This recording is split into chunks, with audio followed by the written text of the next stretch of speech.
There is really major challenges to expand the services to rural and marginalized areas.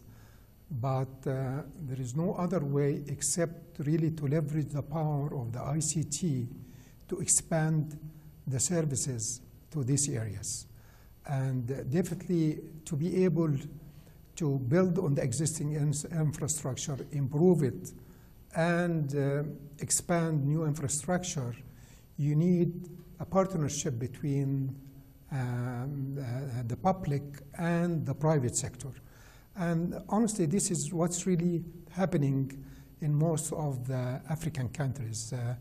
I mentioned the World Bank project in Rwanda for the supply of the bulk capacity to grow the bandwidth with plus 1 gigabits. And I mentioned as well the Republic of Congo project, infrastructure project, really to develop the national backbone and extends the national and cross-border links.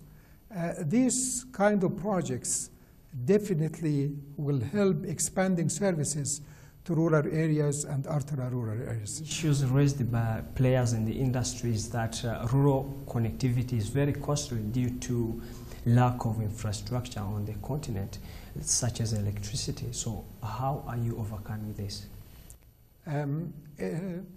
This is definitely a major challenge, as I mentioned.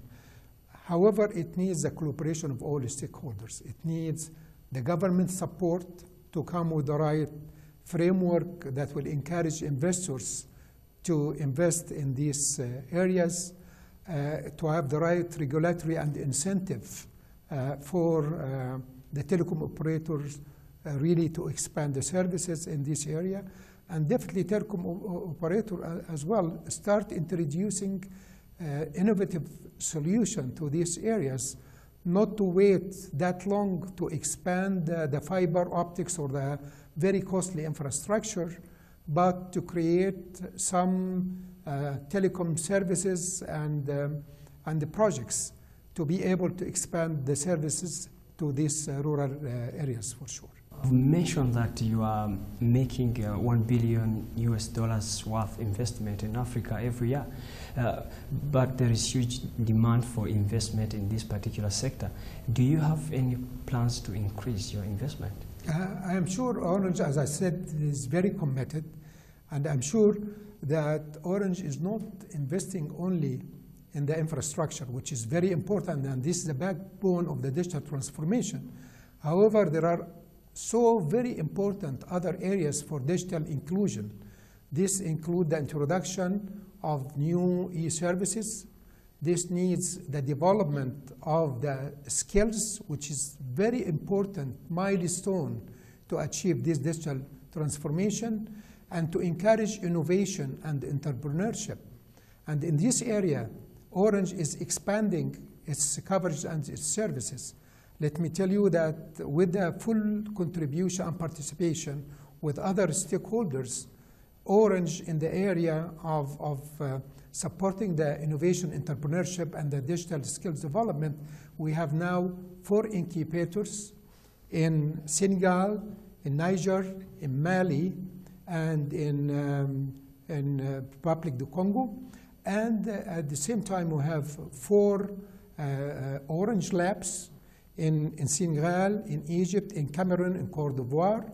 We have what we call Entrepreneur Club to help the entrepreneurs and startups of Africa to have access to information whenever they need.